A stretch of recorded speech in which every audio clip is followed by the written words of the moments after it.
Can somebody, anybody between the Packers and the Jets come up with some compensation, please? A few weeks ago, they said this part was done. This part was supposed to be done. There was all the reports from your blue check boys and girls that said compensation's done. We're just waiting on Aaron to say what he wants to do. Aaron comes out on McAfee and says who he intends to play for.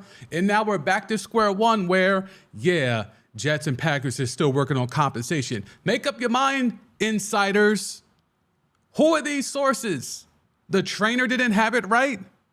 The equipment manager didn't have it right. Who are your sources? You literally told us 2 weeks ago compensation was done. We're just waiting for Aaron Rodgers to come out of the darkness retreat.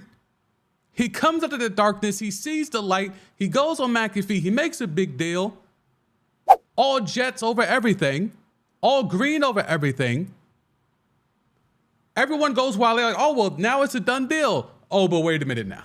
Now the two teams actually have to talk. Well, who gave bad tea?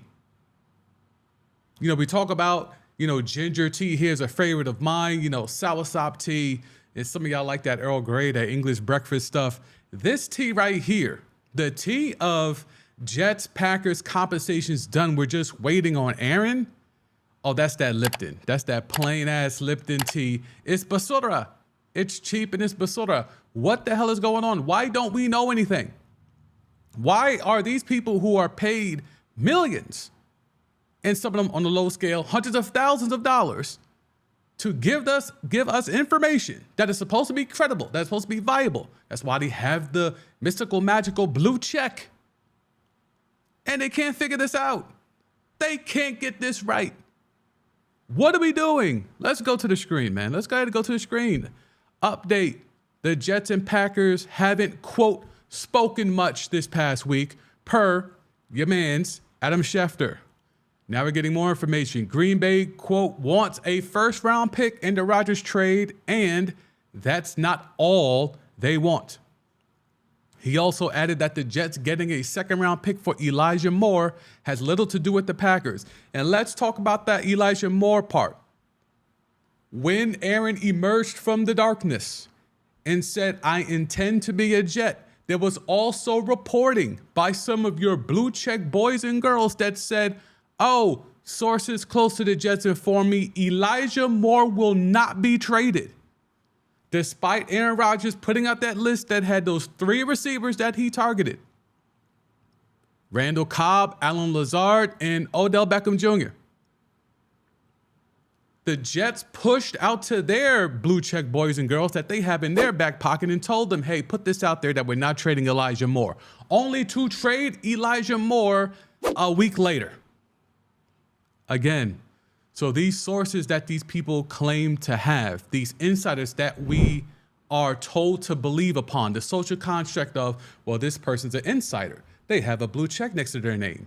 They work for a 4-letter network. They work for a company that has a lot of access to NFL teams or just sports teams in general. Why are we being made to believe these people when so quickly it's so obvious that they're just regurgitating, they're just spitting what is being dictated to them by team officials? Why do we keep falling for this? 2 weeks ago, Jets, Packers compensation worked out. 2 weeks ago, or a week ago, Elijah Moore is not getting traded. And since then, it's been the reciprocal of that. What are we doing? Can someone step out on the ledge with some actual sources and say what's actually happening without, the fear of, tampering, or without the fear of, outing one of your sources? If it's a real source, not an equipment manager, not one of the ball boys, not one of the head trainer. No, a real source, someone that's actually sitting in a room during negotiations, one of those people. Not people that are getting second and third and fourth hand information like it's a game of phone tag back in the day. Not that. Someone who's actually in the room, not hearsay. Is it possible that we can get the media to actually do that instead of speculating upon speculating? And every day we come and we find a sliver of an update And that's supposed to generate all this feedback. Where if you keep track of all this stuff, you realize there's nothing happening. There's absolutely nothing happening. Everything that was told to us was a lie. It was a lie 2 weeks ago when they told us that the Jets and Packers had the compensation figured out and that we're just waiting on Aaron. That was a lie. It was a lie last week when they said we are not going to trade Elijah Moore.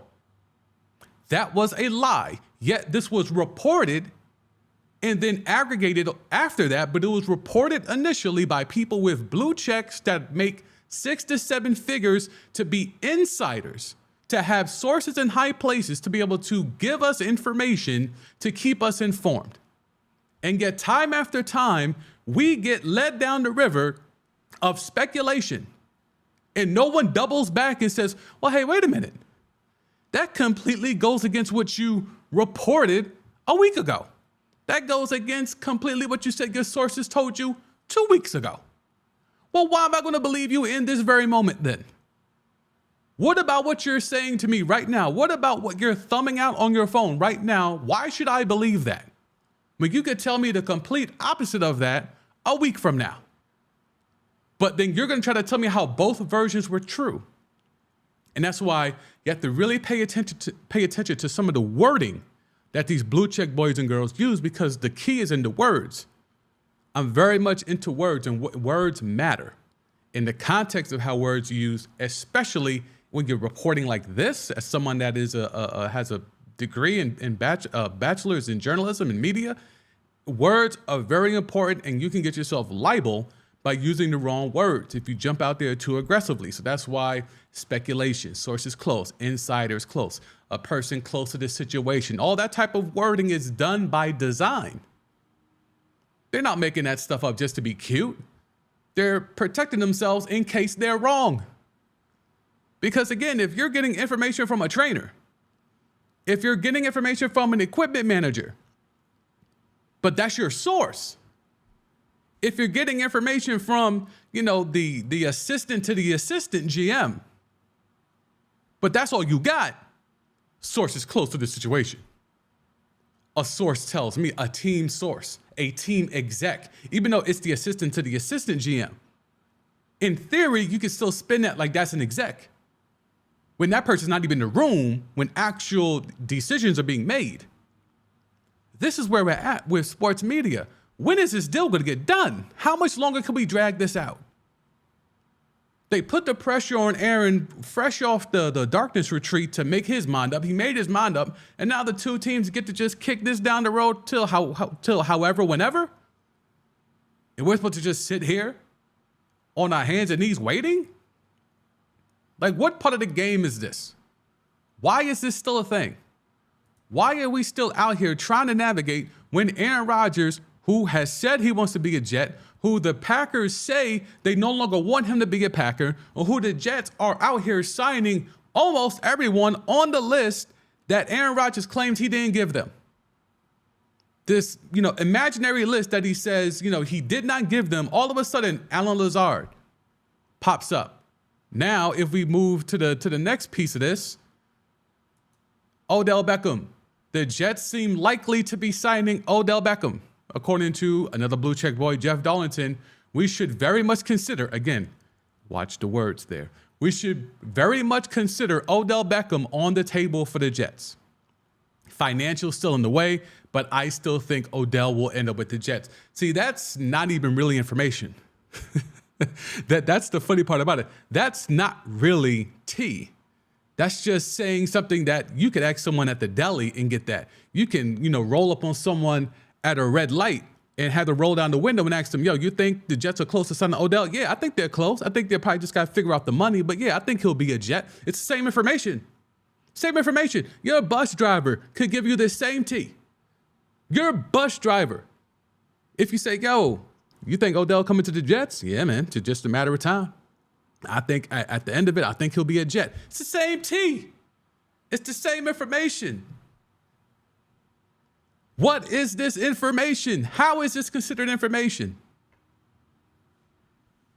Oh, it bothers me. It bothers me that we're still here because we keep getting different information and no one is holding these people accountable. This is in part why I want to do this show. I want to do this stream because at the end of it, I'm looking at this from a perspective of, well, this is information. This is information that is supposed to be given out. This is information that's supposed to be considered important, vital, culture shifting, news breaking, news making. But day after day, we keep getting information that says otherwise. I don't believe it. I do not believe it because I can understand how this goes like this. I really can't fathom any of that. I can't fathom the wherewithal of being able to have this type of concept of, well, let's hire the best journalists, the best reporters, people who have sources, people who have connections within the industry, and let's give them platforms to be able to give us and our audience the ability to get information as it happens. And this is what it's been dumbed down to. We should very much consider Odell Beckham on the table for the Jets. No shit, bruh. Like if that's news, if this is what goes on television as a segment, where are we at with this then? If this is tea, if this is real vital information, then what are we doing? Why can't the Jets and the Packers just figure this out? It's been long overdue. It is time. It is time. You have to be sick of it. You have to be. And if you're not, tell me why. Tell me why. Is it just the thrill of the transaction? The thrill of will they, won't they? Because at the end of this, at some point, it might come down to where Aaron Rodgers has to spin the block again on Green Bay. If the compensation can't be figured out, he can either walk away, which he said he considered during the darkness retreat, or he can go back to Green Bay and just finish it out, and maybe they can spin the block on this whole scenario again next year. But with all the moves that the Jets have done, clearing up cap space to absorb Aaron Rodgers' contract, going and getting Alan Lazard, Corey Davis, Elijah Moore, gone. Now you're on the verge of potentially bringing in Odell Beckham. They went and got Mecole Hardman. So they're bringing in a lot of guys that would be beneficial for someone like Aaron Rodgers, yet, according to sources, which is very different from what they said just a few weeks ago, they haven't spoken much in weeks, and they're very far apart in negotiations. Well, if they're far apart now, how are they so close a couple of weeks ago that you said the compensation's done? Whatever, man.